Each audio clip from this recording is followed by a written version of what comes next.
Application, இந்த வசனங்கள்ல இருந்து நமக்கான அப்ளிகேஷன். முதலாவது, இந்த சமாரியா பெண்ணை மாதிரி please do not misunderstand God's word. தப்பா புரிஞ்சுக்கிறது. பைபிள வாசிக்கிறது மட்டும் இல்ல, பைபிள படிக்கணும். நிறைய நேரம் கிறிஸ்தவர்கள்னு சொல்லுகிற நிறைய மக்கள் பைபிள் படிக்கிறதே கிடையாது. இன்ஸ்டெட் என்ன பண்றாங்க, யூடியூப்ல போய் யாராவது பேசுறத மட்டும் கேட்குறாங்க. கேட்டுட்டு அது மட்டும்தான் அவங்களோட டிவோஷனா இருக்குது. பைபிள வாங்கி, பைபிளை எடுத்து, பைபிளை வாசிச்சு, பைபிளை படிக்க வேண்டும். அது மட்டும் இல்லாம தியானிக்க வேண்டும்.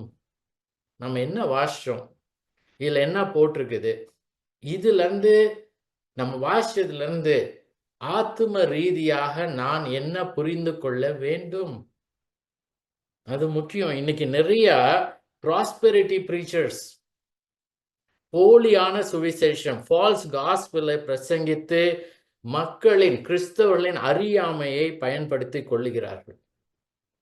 நிறைய ஃபால்ஸ் ப்ரீச்சர்ஸ் என்ன பண்றாங்கன்னா, இவங்கெல்லாம் பைபிளே படிக்க மாட்டாங்கன்னு சொல்லி அதை பயன்படுத்தி அபியூஸ் பண்றாங்க பீப்புளை. நிறைய நேரத்துல பைபிள்ல இருக்க வசனங்கள்ல புரட்டி பார்க்கறதுக்கு டைம் கூட கொடுக்க மாட்டாங்க ப்ரீச்சர்ஸ்.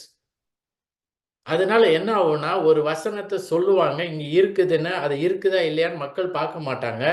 அப்படியே பார்த்தாலும் அதோட கான்டெக்ஸ்ட் தெரியாது. அதனால மக்கள் தப்பாக புரிந்து கொண்டு அவர்கள் ஏமாறி தங்கள் வாழ்க்கையை வீணாக்குகிறார்கள். அடுத்தது, ஃபால்ஸ் ப்ராஃபிட்ஸ் அண்ட் ஃபால்ஸ் டீச்சர்ஸும் இருக்காங்க. வாக்கு தத்தங்களை தவறாக பயன்படுத்துகிறார்கள். நம்ம வீட்டிலலாம் நிறைய இந்த மாதிரி ஒட்டி வச்சிருக்கோம். நிறைய வசனங்கள், நல்ல வசனங்களா இருக்கும், ஆசீர்வாதத்தோடு இருக்க வசனங்களா இருக்கும். ஆனா அது எங்க இருக்குன்னு கூட நம்ம பைபிளை திறந்து பார்த்துருக்கவே மாட்டோம். இருக்குதான்னு கூட தெரியாது. எங்க இருக்குது, யாரு கொடுத்தது, எப்படிப்பட்ட ஒரு சந்தர்ப்பத்துல கொடுத்தது, வாட் இஸ் த கண்டிஷன், எதுவும் தெரியாது. ஆனா பாத்தீங்கன்னா வீடு ஃபுல்லா வசனங்கள். நம்ம எடுத்து போய் ஆராய்ந்து பார்க்க வேண்டும். மத்தேயு 24 இயேசுவானவர் சொன்னது இதுதான். அநேக கள்ள தீர்க்கதரிசிகளும் எழும்பி அநேகரை வஞ்சிப்பார்கள். He wanted, இது நடக்கும் அப்படின்னு. many false prophets will arise and lead many astray. அப்போஸ்தலர் 20 போய் பாருங்க. எபேசு சபையின் மூப்பர்களிடத்தில் பவுல் சொன்னது,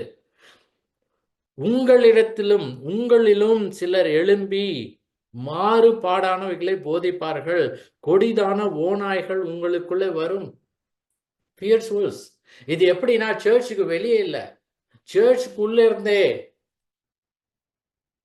இதெல்லாம் வார்னிங், நமக்கு கொடுக்கிற வார்னிங். கடைசியா 2 பேதுரு 1வது அதிகாரத்துல கள்ள தீர்க்கதரிசிகளும் ஜனங்களுக்குள்ளே இருந்தார்கள். இது 2 பேதுரு 2வது அதிகாரம். கள்ள போதகர்கள் இருப்பார்கள், கேதுவான காரியங்களை பேசுவார்கள், ஆண்டவரை மறுதலிப்பார்கள், கெட்ட நடவடிக்கைகளை அநேகர் பின்பற்றுவார்கள், சத்திய மார்க்கம் தூஷிக்கப்படும், பொருள் ஆசையுடையவர்களாய் உங்களை தங்களுக்கு ஆதாயமாக வசப்படுத்தி கொள்ளுவார்கள். False prophets, false teachers, destructive heresy, sensuality, way of the truth will be blasphemed, greed, they will exploit people. இதுக்கு மேல கிளியரா சொல்ல முடியாது இல்லையா? இது எல்லாம் எழுதியிருக்கிறது யாருக்கு? விசுவாசிகளுக்கு. நம்ம என்ன பண்ணோம் அப்போ? தவறாக புரிந்து கொள்ளக்கூடாது. Take the time. இப்ப கூட இன்னைக்கு நிறைய வசனங்களை நான் உங்களுக்கு குறிப்பிட்டு சொன்னேன். போய் வாசிங்க, எழுதுங்க, படியுங்கள், பாருங்கள், ஆராய்ந்து பாருங்கள். மிஸ்இன்டர்பிரேஷன், மிஸ் அப்ளிகேஷன், அதனால வர்றதுதான் மிஸ் எக்ஸ்பெக்டேஷன். தவறான புரிதல், அதை எடுத்துட்டு தவறா போய் நம்ம வாழ்க்கையில பிரயோகித்தல், அதனால தவறான எதிர்பார்ப்பு. இந்த சமாரிய பெண் மாதிரி இயேசுவானவர் பரிசுத்த ஆவியானவர் பற்றி பேசுகிறார், ஜீவ தண்ணீர், ஆத்ம தேவையை பற்றி பேசுகிறார். இந்த அம்மா தண்ணீர், குடிக்கிற தண்ணீரை பத்தி யோசிச்சு அதை கொடுங்கன்னு கேக்குது. அதனால தவறான எதிர்பார்ப்பு. So second, do not ignore the aspect of sin while evangelizing. பாவத்தை குறித்து சுவிசேஷத்தில் சொல்லுங்கள். நம்ம சுவிசேஷத்துல சொல்றப்போ நிறைய நேரம் ஒரு பாவமான காரியங்களை பற்றி குறிப்பிடுவதே இல்லை. அந்த சின்ஃபுல் ஆஸ்பெக்ட். நீங்க பாவிங்க, பொய் சொல்றது பாவம், பெருமையா நினைக்கிறது பாவம், புறம் சொல்லுகிறது பாவம். இந்த மாதிரி நிறைய பாவங்களை ஈவன் நார்மல் பீப்பிள் நம்ம எல்லாம் செய்றோம். நீங்களும் செஞ்சிருப்பீங்க. அதற்காக தான் இயேசுவானவர் வந்தார். அவர் பாவம் இல்லாத ஆட்டுக்குட்டியாக வந்து நமக்காக வாழ்ந்தார். அவரிடத்துல விசுவாசிகளுக்கு இந்த ஜீவ தண்ணீரை அவர் அளிக்கிறார். அந்த பாவத்தை பற்றி நாம் பேசுகிறது ரொம்ப கம்மியாயிடுச்சு. லூக்கா 24ல இயேசுவானவர் பரலோகத்துக்கு எடுத்துக்கொள்வதற்கு முன்பாக சொன்னது இதுதான்.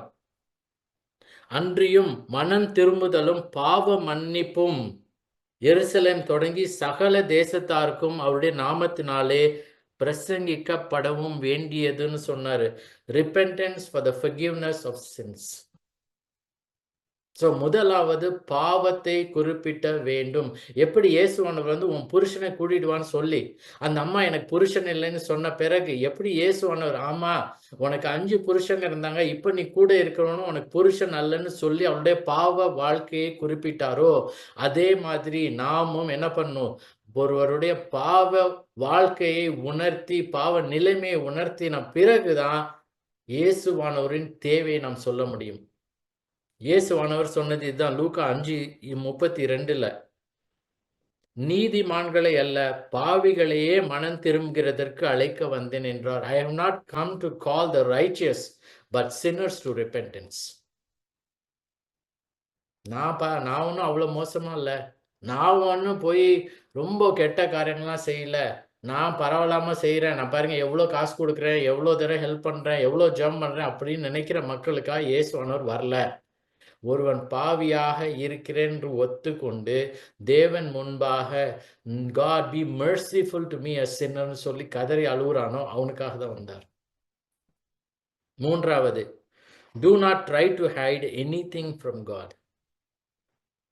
தேவனுக்கு முன்பாக மறைக்கணும்னு சொல்லி எதையும் நினைக்காதீர்கள். இயேசுவானவருக்கு எல்லாம் அறிந்த தேவன்னு சொல்லி யோவான் சொல்லுகிறார், காண்பித்தார். தேவனுக்கு எல்லாம் தெரியும். எபிரேயர் 4வது அதிகாரத்துல பாத்தீங்கன்னா இதுதான் போட்டிருக்குது. தேவனுடைய வார்த்தையானது ஜீவனும் வல்லமையும் உள்ளதாயும் இருபுறமும் கருக்குள்ள எந்த பட்டயத்திலும் கருக்கானதாயும் ஆத்துமாவையும் ஆவியும் கணுக்குழைகளையும் ஊனையும் பிரிக்கத்தக்கதாக உருவ குத்துகிறதாயும் இருதயத்தின் நினைவுகளையும் யோசனைகளும் வகையிருக்கிறதும் இருக்கிறது. இப்ப பாருங்க, கவனியும் 13வது வசனம். அவருடைய தேவனுடைய பார்வைக்கு மறைவான சிருஷ்டி ஒன்றுமில்லை, சகலமும் அவருடைய கண்களுக்கு முன்பாக நிர்வாணமாயும் வெளியரங்குமாய் இருக்கிறது. There is nothing hidden from his sight. All things are naked and open to the eyes of him to whom we must give account.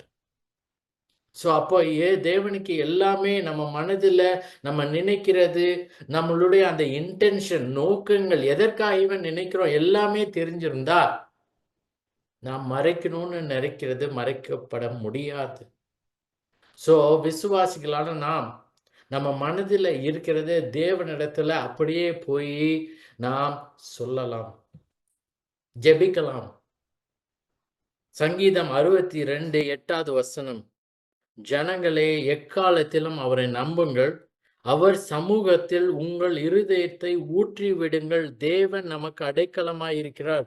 Trust in him at all times, O people. Pour out your heart before him. God is a refuge for us. உங்கள் இருதயத்தை ஊற்றி விடுங்கள். தயங்கி நம்ம சொல்லணும்னு இல்லை, ஏன்னா எப்போதுமே தேவனுக்கு எல்லாமே தெரியுமே. ஸோ அதனால உங்களுடைய எந்த ஒரு பாரம் இருந்தாலும் சரி, எந்த ஒரு கவலை இருந்தாலும் சரி, தேவனிடத்துல எல்லாம் அறிகிற தேவனிடத்துல போய் ஜெபித்து உங்கள் இருதயத்தை ஊற்றி விடுங்கள். தேவனிடத்துல சொல்லுங்க. அவர் எது நமக்கு நன்மையோ அவருடைய மகிமைக்காக அவர் அந்த நேரத்தில் செய்வார். ஜெபிக்கலாமா?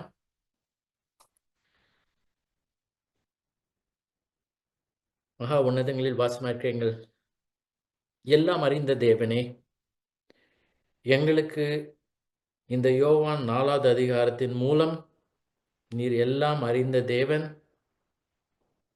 எங்கள் வாழ்க்கையில, எங்கள் உள்ளத்துல, எங்கள் நடவடிக்கையில செய்கிற எல்லா காரியங்களையும் நாங்கள் செய்கிறதுக்கு முன்பாக நீர் அறிவீர் ஆண்டவரே. நாங்களும் இந்த ஒரு சமாரிய ஸ்திரீ எப்படி ஒரு பாவியோ அதே போல நாங்களும் பாவிகள் தான் ஆண்டவரே. தயவா எங்களை மன்னித்தள்ளும். நாங்கள் ஆண்டவரே எங்கள் பாவ நிலைமையை உணர்ந்து உம்மிடத்துல தாழ்மையுடன் நாங்கள் வரோம் ஆண்டவரே. எங்கள் பாவங்கள், அக்கிரமங்கள், அநியாயங்கள், மீறுதல்களை மன்னித்தள்ளும். இப்பொழுது ஆண்டவரே கேட்டிருக்க யாராவது உம்முடைய பிள்ளையாக இராவிட்டால் ஆண்டவரே, அவங்க மனதிலே இந்த வார்த்தையின் மூலம் பேசி, எப்படி நீர் இந்த சமாரியா பெண்ணிடத்துல வந்து சொன்னீரோ அதுபோல அவர்கள் இந்த தேவனுடைய ஈவான பரிசுத்த ஆவியையும் இந்த நித்திய ஜீவனையும் இயேசுவானவர் மூலமா பெற்றுக்கொள்ள உம்மிடத்தில் வர கிருபை செய்தலும். இயேசுவானவரே மெய்யான தேவன், இயேசுவானவரே அந்த ட்ரூ பிரெட், மெய்யான அப்பம் ஃப்ரம் ஹெவன், பரலோகத்திலிருந்து வந்தவர் என்பதை அவர்கள் உணர்ந்து அவர்கள் வாழ்க்கை ஆண்டவரே உமக்கென்று அர்ப்பணிக்க கிருபை செய்தலும். உம்முடைய பிள்ளைகளாக இருக்க ஒவ்வொருத்தருக்காக ஜெபிக்கிறோம் ஆண்டவரே. நாங்கள் அந்த சுவிசேஷத்தை எங்களுடனே கூட வைத்துக்கொண்டு அது யாருக்கும் சொல்லாமல் நாங்கள் செல்ஃபிஷாக வாழாதபடி காத்துக்கொள்ளும் ஆண்டவரே. Give us the Burton for the last.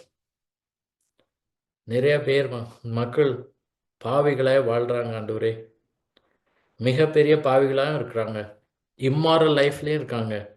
நாங்கள் அவங்களிடத்துல ஆண்டவரே இந்த சுவிசேஷத்தை போய் அன்புடன் எப்படி இயேசுவானவர் இந்த சமாரியா பெண்ணிடம் போய் சொன்னாரோ அதுபோல் ஆண்டவரே நாங்களும் போய் இந்த சுவிசேஷத்தை சொல்ல எங்கள் மனதில் நீர் பேசி நாங்கள் அதற்கு நாங்கள் ஒபே பண்ண கீழ்ப்படிய கிருபை செய்தலும் ஆண்டவரே. அதே போல் ஆண்டவரே நாங்கள் உம்முடைய வார்த்தையை நாங்கள் எப்பொழுதும் எங்கள் மனதில் வைத்து உமைக்கன்று நாங்கள் பரிசுத்தமாக வாழ நீர் கிருபை செய்தலும். உம்முடைய இந்த ஈவுக்காக உமக்கு நன்றி, எங்களுக்கு கொடுத்த இந்த வேலைக்காகவும் உமக்கு நன்றி ஆண்டவரே. தொடர்ந்து எங்களிடத்துல நீர் பேசி எங்களை உமக்கென்று நீர் பயன்படுத்தும். இயேசுவின் மூலம் ஜெபிக்கிறோம் பிதாவே, ஆமென்.